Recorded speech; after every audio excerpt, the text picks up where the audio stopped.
Good morning. I know like she said, it's early. It's earlier here for me. I'm in California this morning, so I'm an hour behind you. So that just means I get done an hour before you. So that works out great. So welcome to this Public Health Policy Development webinar. So this is going to be fun. Um, for those of you who read the bio, you can see that I teach at the University of Montana. I do those online classes for the graduate for the public health. I also teach here in California. I've been lucky to be able to work in a bunch of different disciplines over the course of time. My training is actually in political science and policy. So it's been really fun for me the last few years to be able to actually to mesh my public policy background with public health. And so that's how I am here today, because public health and policy go hand in hand, and public health policy is super important. So what are we going to talk about today?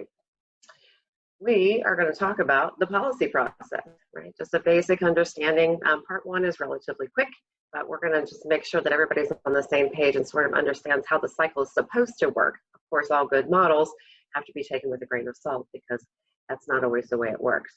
In part two, we're going to talk about public health law and what is it we have the authority to make public health policy, and what are the differences between our various levels of government, and how do we get policy that is good public policy that helps the greatest amount of people. And then part three, we're going to talk, since we learned all these other things, we know why, but how?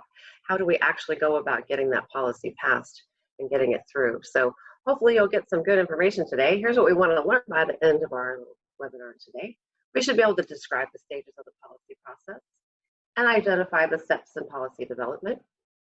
We want to be able to classify different policy options using the intervention ladder, which I hope you'll find is a useful tool moving forward and starting to think about where the policies that you deal with are on that intervention ladder and where you might go next.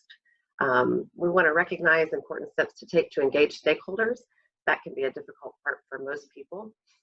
Utilizing tips towards building momentum. And then we want to be able to outline a couple public health issues using Schneider and Ingram's social construction table. We're going to talk about benefits and burdens and how that happens when we create policy. So we have a couple case studies today. So that hopefully will be a little bit more fun. You won't have to spend the whole time listening to me talk. We've got a few polls out there, which, as I mentioned to Emily, are basically pop quizzes. So hopefully you're paying attention and ready to go when we throw those polls at you. Maybe keep everybody a little bit more awake this morning. Okay, so if there's no questions before we get started, I want to go ahead here and just talk a little bit about the policy process. So this graphic comes from the CDC, and actually much of the information I'm taking today is from the CDC on this policy process. If you study the policy process from a political science standpoint versus a public health standpoint versus sociology, everybody has just a little bit different take on how they look at the policy process. So I'm using this graphic purposely today because I know you guys will have access to all that. I also included it in your handouts. You have several things in your handouts from today, just so you don't have to go looking for these things later. But this is really good, and for the most part is about what we look at when we're talking even in politics. So if we look at the policy process this way, notice there are actually 6 stages here to the policy process. There are only 5 numbered here. And the reason that is because, see, if you look in the middle there, that evaluation goes all the way around. And that's because there are different types of evaluation. And sometimes we evaluate at the end, which is sort of where we put it in political science, at the very end. But you can do formative evaluations and process evaluations along the way. So this graphic actually shows it is going all the way around. The other big important part of this is that in that middle center, notice how important that stakeholder engagement and education are, right? That's the centerpiece of what you're able to do. So we can't underestimate at all the importance of those stakeholders, right? So we're going to talk about stakeholders. It's going to come up time and time again this morning. We're going to stakeholder you right out. But we want to look at this because, and the reason I want to cover the policy process is because most of you that are working in public health really are focusing in 4 and 5, right? 4, 5, and 6, I should say. You're enacting the policy, but really on this graphic, you're in what I would call 5, and then the 6 that's not numbered. You guys are really at the heart of implementing policies that other people have created. And then a lot of times I'm sure you're required to do the evaluation component to go with it, even if it's just a report about your program or your policy, those kind of things. So what I find is that a lot of my public health people are really just working in the implementation and evaluation stages, okay? The problem with that is that the people making the public health policy are not necessarily experts in public health, right? So my goal every time I have an opportunity is to convince all of you in public health that it's super important for you to get involved in those first 4 stages, right? Because we can't get good public health policy if we don't have people who understand public health that are actually willing to get in there and jump in that front 4 pieces of that. So we want to talk about what those actual pieces are today, so you can start to see where you might be able to plug in. Because again, I think it's very important that you guys recognize that you're being given policies, and I know some of you have thought, why in the world would they do it this way, right? Well, most of the time it's because those politicians, those policymakers don't necessarily understand public health. And so I think it's very important for us to learn how to plug into that, so that we know we get much better public health policy if we have public health professionals working on it. And of course, all of you are going to say, but I don't know how to do that. Well, you're here today, so hopefully you will have a better understanding of just how to do that once we get moving. So let's go ahead and talk about each one of these steps separately. So we'll start with number 1, problem identification. And problem identification consists of 3 different things. First, we want to clearly identify the root cause of the problem, right?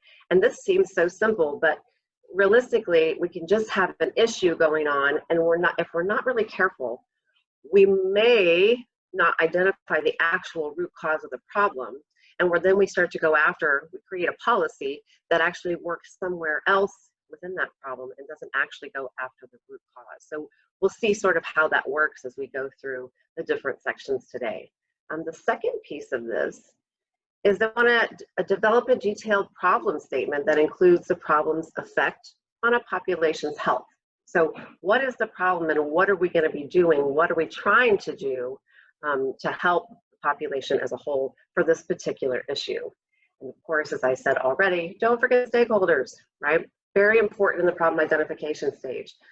This is really, we get to, and we'll talk about how we define that problem later, but really this problem ID is recognizing that something exists that needs an intervention of some sort, right? So that's really what we're talking about, and how we define that and how we can include people in that process is going to make it either easier or more difficult when it comes time to actually create that policy, okay? So why is it important in this stage, right? So like I said, you want to really make sure you're identifying that true underlying problem causing the public health issue, and there might just be various parts. So here's an example. If we say the issue is homelessness, right? So, you know, every place in the country has some sort of homeless population, right? Some places are greater than others. Here in LA County, there are 66,000 homeless. So that's a huge issue here, not necessarily as big an issue someplace else, but it's still an issue. But is it really the problem? Is homelessness actually the problem? No, because we have to go back and think about what are the root causes of homelessness, right? And this is where you need to identify in your particular community. So maybe it's economics. Maybe there's a whole bunch of people who have just lost their jobs and who now don't have housing. Maybe it's mental health. Maybe it's drug use. Maybe they're veterans with issues. Maybe it's all of these, right? And it depends on your particular community what those might be. But that's that idea of identifying that root cause of the problem. So we can't just say, oh, the problem is homelessness. Is it? Not necessarily. There's other pieces that we actually need to be working on. And we may not be able to solve homelessness with our policy, but we could actually then go to tackle one of those pieces, or maybe several of those pieces, with our policy and our intervention. Okay, so part of it is identifying that root cause, and then the next step is to decide where we're actually going to try to intervene and what kind of policies that we're going to need to do that. So who are we going to involve in this stage? Well, stakeholders for sure, right?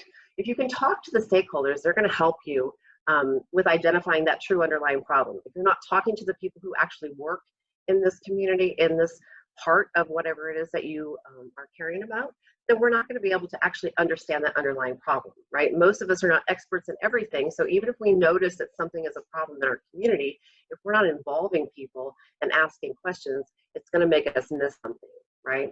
And also we want to frame the problem accurately. Problems are unique to their context, so you're probably going to have to talk to several different stakeholders to get the full picture.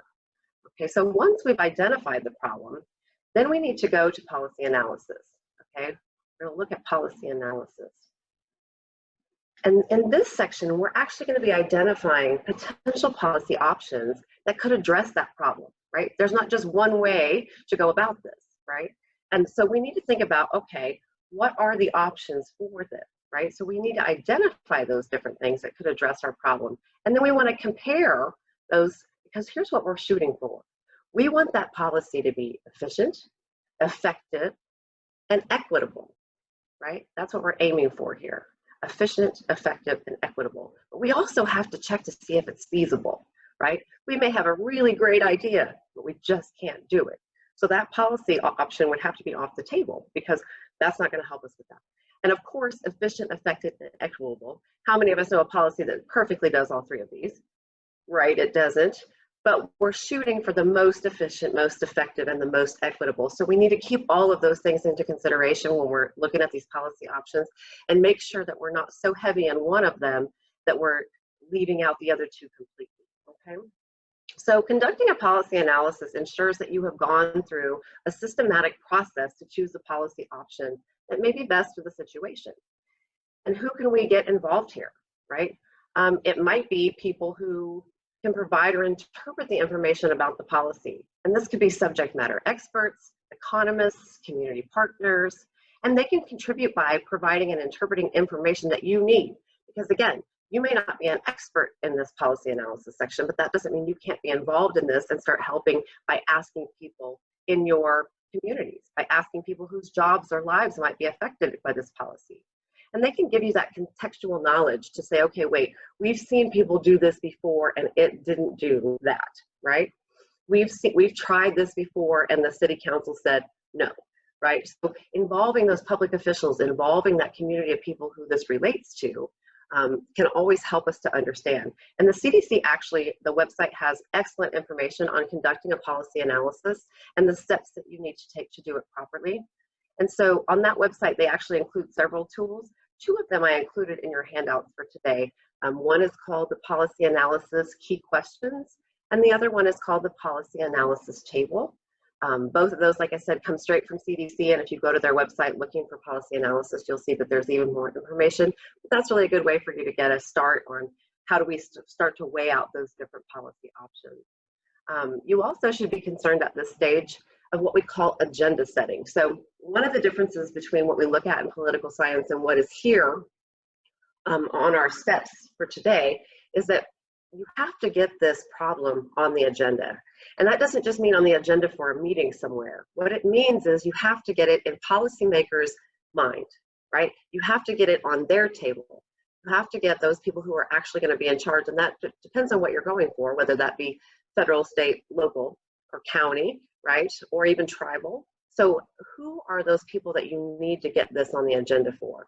And you need to get it to where it's something that they actually care about, that they're going to help you get this through, because you can't get it through without the people who are in the position to make the policy. So it's really important here at this stage that you're making sure, because all of your hard work will be for nothing if you can't get people to care about the thing that you want to get passed if it's not on their agenda. So a huge part of this policy analysis is also setting the agenda. All right, so the next piece is what they call strategy and policy development.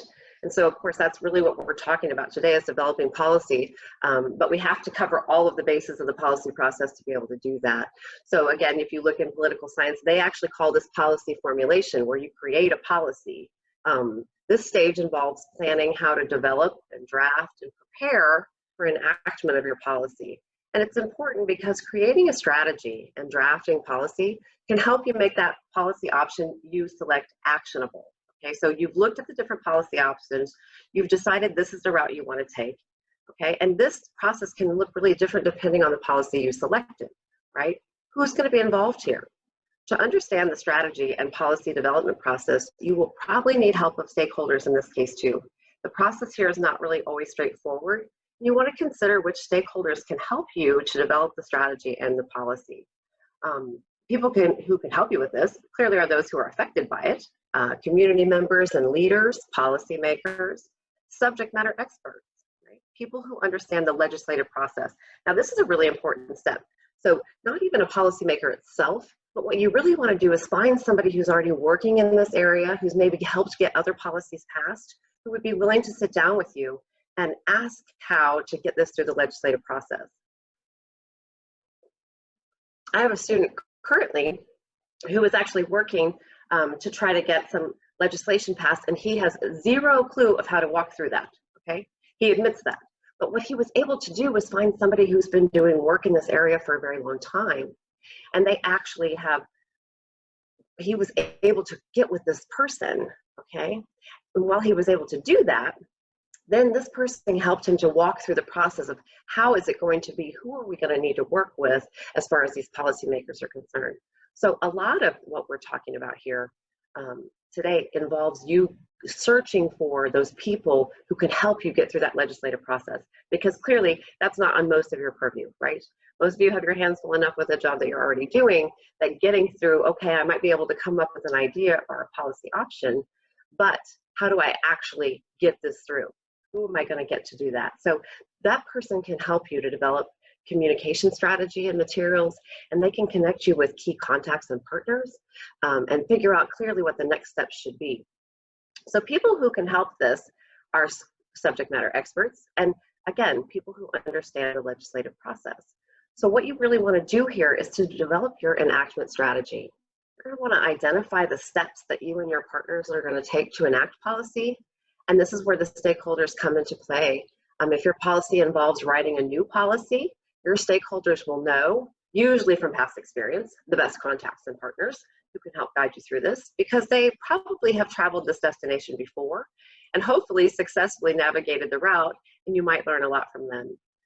Stakeholders might also be able to help with the timing of the policy. Okay? When we develop and draft policy, we need to start to think about what is going on in the world. Is this the right time? We're going to look at actually John Kingdon's model here in a minute to help us sort of understand about timing and how policies get passed and why they don't get passed and how they can get lost in the shuffle. And of course, like I said, who can help? Subject matter experts, right? So we want to start first by finding pre-existing language for the policy, and this might come from a model policy or policies that others have drafted. So in other words, you might not have to start by reinventing the wheel, right? Part of that policy analysis section may be to consider what's been working for someplace else. So here's that three streams model that I mentioned. So this is actually done by John Kingdon's, it's a book called Agendas, Alternatives, and Public Policy. On the references page, you actually have a short summary of this. So if you're interested at all and maybe learn a little bit more, you might read through that summary that is by Suzuki. It's in again, on your reference page. And then of course, if you're even more interested then Kingdon's actual book is a really good read for this. So this stage in policy enactment can be the most difficult. You've put all the work in the first few stages of the process, right? And now everything has to fall in place for the policy to actually be voted on or enacted to be implemented. And this is a really good way for us to think about this. And this is what Kingdon talks about, these three streams, okay? It can really help us understand the process. And I like this graphic. So when I first started grad school, we had to create this ourselves, and we didn't have any of these nice little graphics. And so a really good way to think about this, I always say, is Ghostbusters, right? I'm going to date myself here just a little bit. Hopefully most of you have seen that movie at some point in time. But remember how during most of the movie, each of the streams had to stay separate, right? The entire movie you kept hearing, don't cross the streams, don't cross the streams, right? Well, that's exactly how this is in the policy world. These three streams, the problem stream, the policy stream, and the politics stream, stay separate, right? But once they got to the end of the movie and they were combating the Stay Puft Marshmallow Man, right?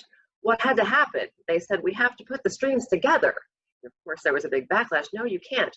But Kingdon would argue that by you have to pull those three streams together. And what happens then is what they call the policy window. This is your chance. Your window of opportunity opens when all of the streams can come together and you're able to get that policy passed through here. Now, if any one of these streams is not where they should be, you're going to have a much more difficult time getting that policy through. So if that window opens, it may shut again, right? You only have time. It's like a little portal to get all three of these streams together. And if you can, you have a really good potential of getting that through. But like I said, if any of these pieces are falling behind, when you push through, it's not going to get through that window, and that window may close, and you have to go back to the other parts of the policy process. Because what you'll have to identify is which one of these streams is actually your hang-up, right? And that's when we'll have to go back and talk to those stakeholders and the people in that part of the stream to sort of figure out what it is that we need to change or do or revamp, or maybe even have to start over before we can get everybody that are in these streams to go. So just a quick note on the three streams, this problem, policy, and political. The problem stream is the condition that's the problem. So it's just identifying, is it really a problem? Do enough people pay attention to it? The policy stream is, have we looked at the alternatives and are enough people on board with that alternative, that policy option that you've chosen? And of course, the political stream is the willingness and the ability of politicians to actually make a policy change. So of course, that's really a tough one, right? Our tough one is that political stream, that politics stream of making sure that we have the politicians on board for what it is that we're trying to do. Otherwise, our other two streams are just flailing there without that third stream, okay? The next stage then is what we call policy and enactment. Now you're going to see this sometimes in other policy models called legitimation or adoption. Basically what happens is, this is when we're getting that official permission. So maybe it's passing legislation, maybe somebody on your city council said, yes, go ahead and do this, yes, it's okay to do that. So we're enacting the policy. We get that green light officially to go ahead and implement our policy. And of course, policies can be enacted at multiple organizational levels, from school districts to federal agencies. And this enactment is important because we can't implement a policy unless it's been officially authorized, right? So if you want to implement a new physical activity guidelines for schools, you would need an official go-ahead. And maybe that would require a vote by the local school board, or it might require passing a bill in the state legislature to get it done. Okay, so we really are thinking about who's going to get this policy through for us. And of course, we want to involve our stakeholders in this, and this depends upon where we're at. Are we at the federal, the state, or the local level? These are typically the people or organizations that can create, pass, and enforce the policy. So we for sure want to consider involving stakeholders who are supportive of the policy, as well as those who may have concerns. And so this is a good time for us to sort of talk about what I call negative stakeholders, right? People, may say, oh, some people have concerns. What those really are negative stakeholders, right? We can't just include the people who are on board with what we're doing, because if we don't include the stakeholders, those negative stakeholders at the same time, they're going to trip us up every chance they get, okay? It's best for us to understand who they are and what their concerns are so that we can probably, hopefully, address them along the way, and that we can make tweaks and changes to our policy options so that when we get to that point, that all of that negativity doesn't come right before we get to that policy window and shut us down, okay? So a really good example of this is, the movie It's a Wonderful Life, right? Old Man Potter is a negative stakeholder, right? He's on the board and he's piece of that. He's always arguing against everything that they're trying to do there, right? In the building and loan. But they included him, right? George's father actually says, I included him because I thought maybe he'd go easier on us if we put him on the board, right? Now, of course, that didn't work out necessarily the way it is, but we're thinking about it in that context. Who are those people who I would call negative stakeholders, that are those Mr. Potters that we really need to make sure are at the table, even if it's harder for us, right? Nobody wants to sit around with a negative Nancy talking about how they don't like our policy option or that it won't work and those kind of things. But again, those people are the ones that are going to give you the most trouble as you're trying to walk through the policy process if you're not careful to include them at the time, okay? So again, this stage is not easy, all right? Getting to this, you put in all this work, you've gone through all the things, you need to get this policy on the books, right? And you may find yourself going back to other parts of the policy process cycle once you reach this stage, because you may not get enough support for your policy options, okay? So it can be a long and tedious process. And so you can't get frustrated if that's the case. Policy, we always say in the policy world, policy changes typically incrementally at the margins, okay? Which means we make small tweaks to things that already exist. Huge overhauls are much more difficult to get past. I mean, if we just think about healthcare reform, that's been on every president's radar since FDR, and look how long it took before we were talking about getting the Affordable Care Act passed, right? And even then, what a nightmare, and how much cajoling was going on and how many things were thrown in there, right? I remember cringing when I heard Nancy Pelosi first say, let's pass this so I can see what's in it, right? I mean, what? But again, it's because that enactment stage is so difficult to do because you have to get enough people on board with you that they actually will go ahead and pass through that. Okay. Now, so these are all the pieces, right, that come before. This is all the stuff that I think typically you guys aren't involved in. Notice how many places here that you would have to jump in right? And help to create good policy, help to go through those policy options, work with those people in the legislative process to get this passed, right? You have this great opportunity as public health professionals to jump in there and help us to make much better policy, right? Because typically what we see is that you are here in the implementation stage, right? So once you enact a policy, that doesn't ensure a policy is going to be successful. Somebody actually has to carry this out, right? And so we're going to need to take additional steps to implement the policy in a way that can increase the likelihood that it's going to achieve the intended outcomes. So the implementing organization and the stakeholders may educate the people or organizations affected by the new policy, change pre-existing operations, or maybe create new ones. And they're probably going to have to monitor and enforce the policy as needed, right? Why is this important? Because policies don't work if the process stops at enactment. There's a wide range of people who have to be involved in helping to actually make this come to fruition. And as you implement the policy, stakeholders can help you, right? They can identify and coordinate resources and support. They can provide support for large-scale changes to existing processes, and they can plan for policy, programmatic, and fiscal sustainability, right? So here are the things that we need to keep in mind. Keep the desired outcomes in mind when we're implementing. Before this starts, everybody needs to be clear about the goal. And sometimes this is actually difficult, right? We see a lot of legislation, particularly in public health, that legislators pass what looks like some doesn't have enough information. We're not sure how we're supposed to carry this out. A really good example of this is like the Clean Water Act, right? Clean water, basically Congress said, we need clean water. Okay, how do you implement that, right? So the pieces of that, all the different pieces of what we're going to now consider clean water actually came in the implementation stage, right? Partly because Congress was smart enough to understand they didn't know enough about clean water to put the specifics in, right? But that means that somebody on the implementation side has to decide what's going to go in here to actually get this the way it's supposed to go to reach these desired outcomes, right? And this is where you're typically sitting, right? You're typically sitting and implementing this policy that somebody has given you. So what do we do then? What else can we do here? We want to identify the resources that can help us implement the policy. And this can include funding, staffing, and infrastructure. And we want to define who is involved and who does what during the implementation. It's very important to identify who's actually going to be doing the things to carry this out, right? We can't just say, okay, here's our policy, we're done, we're ready to go, right? Specifically, we want to identify the individual or the organization that's going to lead. We want to know the roles and responsibilities of partners and stakeholders. And we want to talk about what the opportunities and processes might be for collaboration. So current policies, we need to double check this. So this is a really interesting current example. We have to actually look at what the current policy is to see if what we're implementing has any backup towards that, right? Because here's the thing, it might conflict.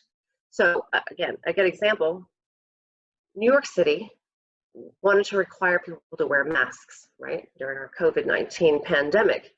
But in order for them to pass the policy that everybody had to wear a mask, they actually had to repeal a law they had banning face coverings before they could implement the face mask rule. So one of the things is that you have to see is what you're trying to implement, does it already conflict with something that exists?